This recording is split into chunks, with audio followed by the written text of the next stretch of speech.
Welcome in, everybody. We got Monday Night Football. I hope everybody's had a great holidays. Obviously, we took a break from the videos for the Friday and Sunday games, but we're back ready to make you a bunch of money. And we have the Broncos and the Browns today. Kind of a weird game for people to be excited about, but got to be a little bit excited about it. We got football. So we're going to break everything down, give you guys a parlay at the end like we always do, and we're going to get this thing rolling.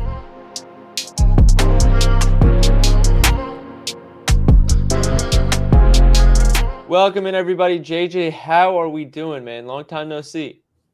I don't know, it'd get a little refresh over the weekend, a little bit of burnout, but now we back. I think today's gonna be good.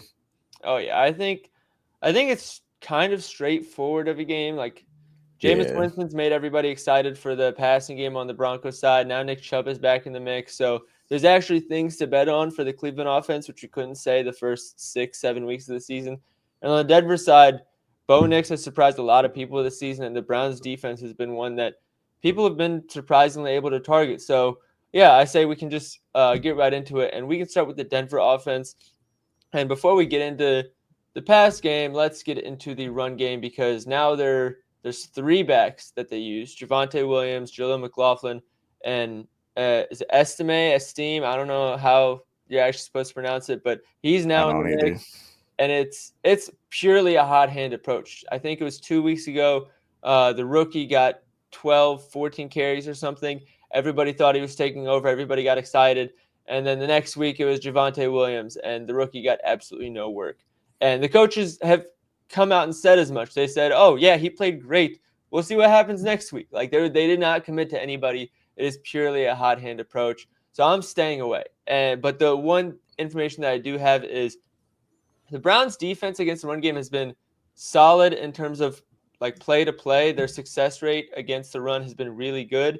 The issue is on the plays where they do give up more than 5 yards. It's not just 6 or 7, it's 15, 20. Their explosive rush rate allowed is pretty high. So those stuff, They're they'll just give giving up. up home runs essentially. Yes, exactly. They'll stuff you, but they'll also, if they don't stuff you, you're probably gone into the secondary. So that's the only noteworthy thing from the defense that I have.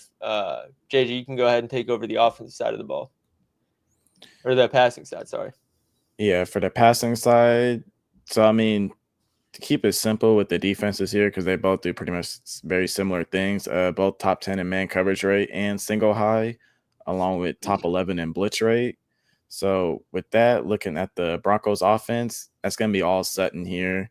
2.7 yards plus per route run versus single high and man coverage, along with a 30+% first read share versus man and single high. So he's going to be the go-to guy here. It's that simple. There's no one else who's anywhere near his numbers in that offense. And I think now that we're actually seeing them convert on some of those pass plays with him, like we're seeing his numbers like really pop the last couple of weeks. And I think it's probably getting a good chance for that to continue to tonight.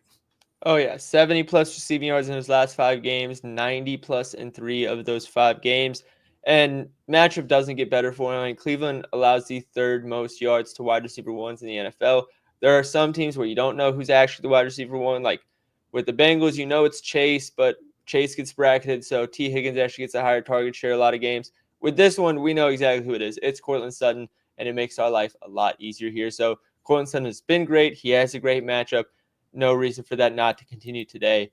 And the only other piece I have to add on to that is Bo Nix actually has the most pass attempts of at least 20 air yards in the NFL this season. And the Browns allowed the most pass yards on attempts of 20 plus air yards in the NFL. So we could see them just absolutely air it out for the Denver Broncos offense today. And that's got Courtland Sutton written all over it. So that's all I have on that side, unless I'm forgetting some of the other guys, JJ. No, that's pretty much it. All right, well, then we can get into the other side of the ball, the one that I think people have had a lot more fun prop betting since Jameis Winston took over, and that's the Cleveland Browns. And Nick Chubb's in the mix. Don't bet on Nick Chubb today. This is a horrible matchup for him. But at the same time, it just feels like he's so due on efficiency. Like we know who Nick Chubb is, and I know he's coming back from injury. He's probably still not 100% healthy. But I don't want to be betting against Nick Chubb. And at the same time, this matchup is horrible. He runs mainly in the zone concept, and Denver Broncos have been the best zone concept team or best rush defense against the zone concept in the NFL. I'm not touching him, and Jerome Ford really hasn't been getting much rushing work. And don't expect Jameis to check it down either. He's bottom 3 on most websites in terms of check down rate.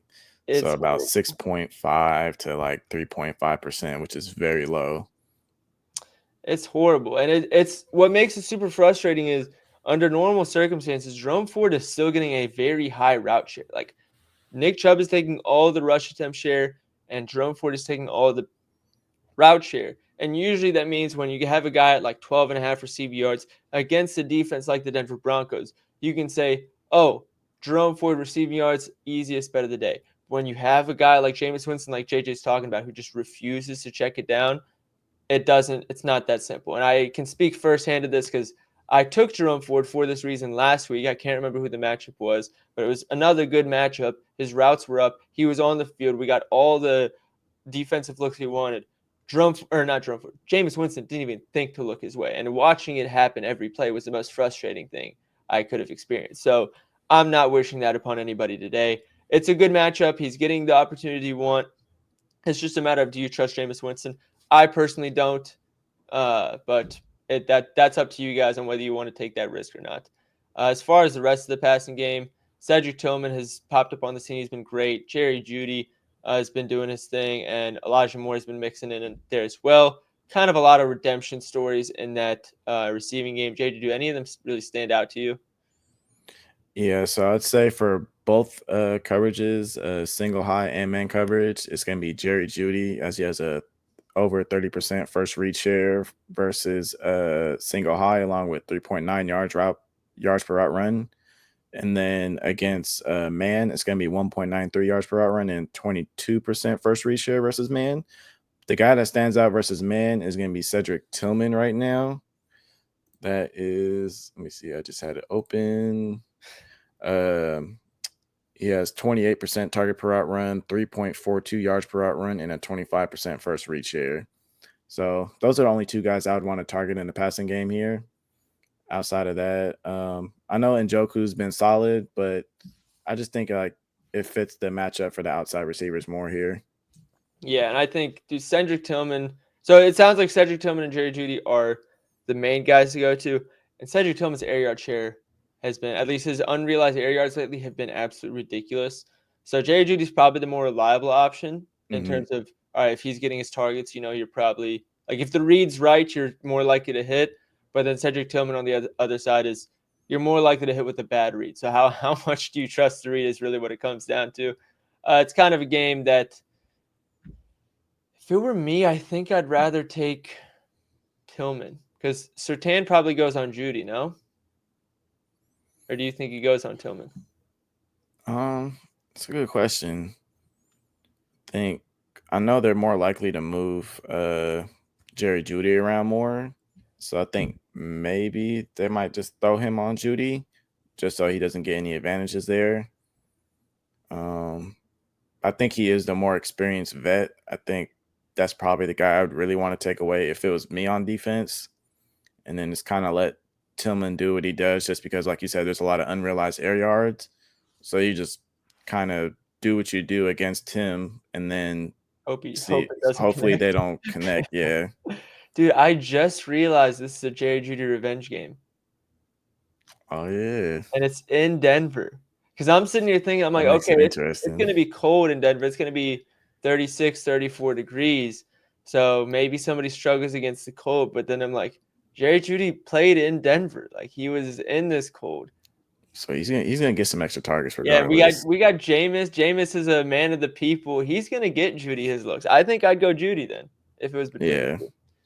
Yeah. All right. So Jerry Jeudy is who, if I was choosing out of that receiving game, who I would go with.